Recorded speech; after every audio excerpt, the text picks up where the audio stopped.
I've made a recording day before yesterday about the two kinds of power that I don't seem to be hearing much about in the public discourse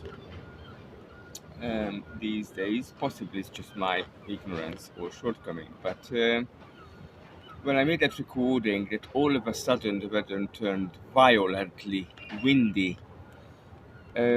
Beside the fact that I was actually sinking into the mud at the Archbishop's Park at Lambeth Palace.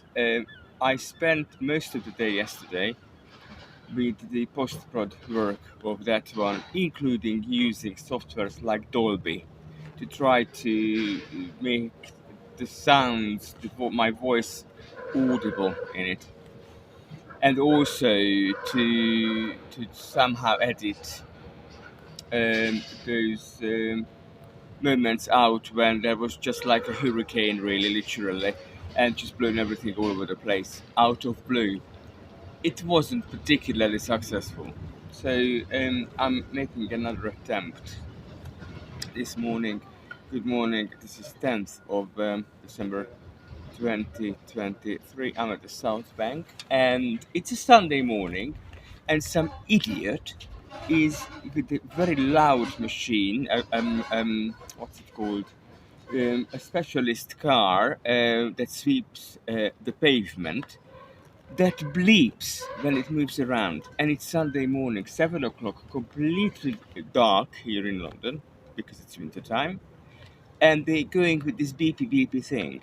So why is everything done and designed? Because I'm sure the person who drives that shit is actually receiving a large amount of money for working on a Sunday.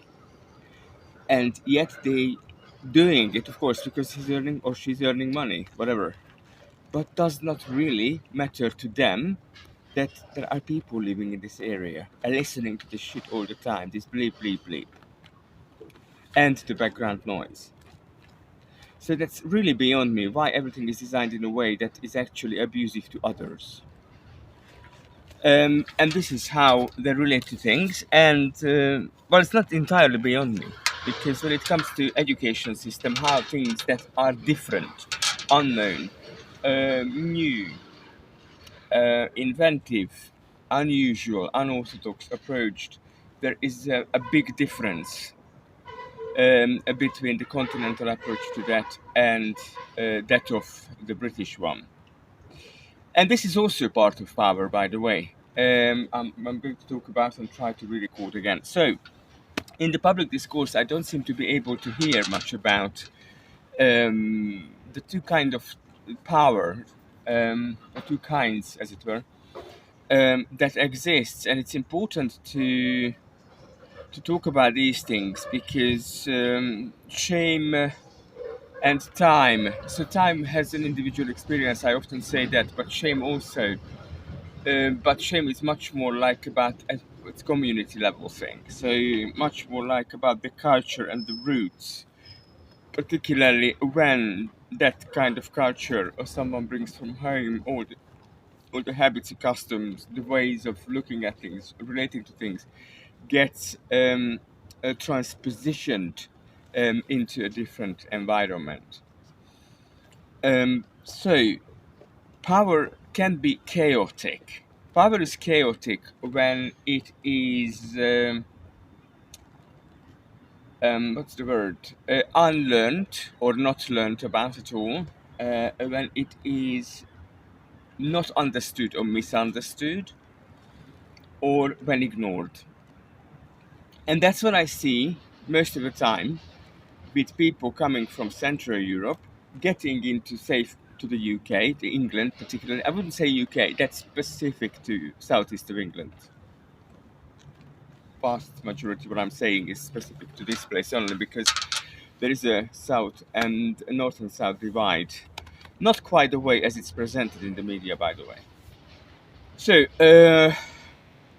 when they're coming to this environment and they hear about, you need to love yourself, not knowing what does that entail, so they completely putting into brackets, as in Hungarian Sándor Fabri would say, their own shame, so they become narcissistic, as it were, because there is no control whatsoever in their behavior anymore, and because they still bring from home the inferiority complex, which is the part of particularly Hungarians' islanderism.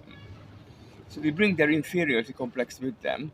That means also, oh, I mean nothing, I can do nothing very well, I'm not even significant or noticeable. And what they don't notice, that's exactly the way how they relate to their own power as well, ignoring it. And this is when the chaotic power comes. This is when there's so much damage these people can cause. Why? Because they're ignorant of it. The situation is slightly different with someone who is from England, particularly the southeast of it, particularly if they were educated in England as well, at least up to their secondary education, because they've got exceptionalism as I'm relating to the world as a baseline, spoken unspoken thing, and the problem with exceptionalism is that it does not really have strong, robust ways of dealing with poor quality. So, whereas with the Hungarians' islanderism, because of our language, but in a different environmental setting and environmental dynamic, being landlocked as opposed to being on an island, so we see the different and the foreign, and we particularly after Trianon and after division between communities that used to belong together for decades, and now with the European Union and Schengen particularly, those natural boundaries of communities had been quietly restored. I'm just saying. That's my experience repeatedly when I'm traveling around in that area. So, with that one, it's quite easy to see our exceptionalism in the linked to the Hungarian language is different. What we do differently is we're pulling back as a "who do you think you are" approach. It comes from not malevolence, by the way. I think it's more about integrity, unity, and the trauma, unspoken trauma of the Second World War and losses of not just territory, but also fellow countrymen and countrywomen. So the pulling back is what we do, whereas with the English, there isn't really robust systems for poor quality. When I did my mentorship training at the St. George's University, 13, 14 years ago, a long time ago, um, I never understood. So we had like 4 days, sort of consultation days before we had to do the coursework, and of course reading and whatever in between. Once in a month, I think it was once in a month or something similar. I can't remember exactly. It was the very beginning, sort of beginning of my career here in England in the NHS.